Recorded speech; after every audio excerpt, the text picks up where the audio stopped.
মসজিদের মাইকে তখন মাগরিবের আজানের ধ্বনি। ঢাকার ব্যস্ততম কারওয়ান বাজার মোড়ে তখনও রাস্তায় দাঁড়িয়ে ট্রাফিক কনস্টেবল সাখাওয়াত।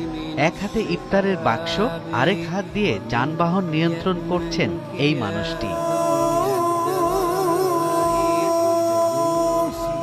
পরিবার রেখা ইফতার করতে তাতে কষ্ট নাই, যেহেতু আমরা জনগণের সেবক, আমরা জনগণের সেবা দেওয়াটাই আমাদের কাঙ্ক্ষিত লক্ষ্য।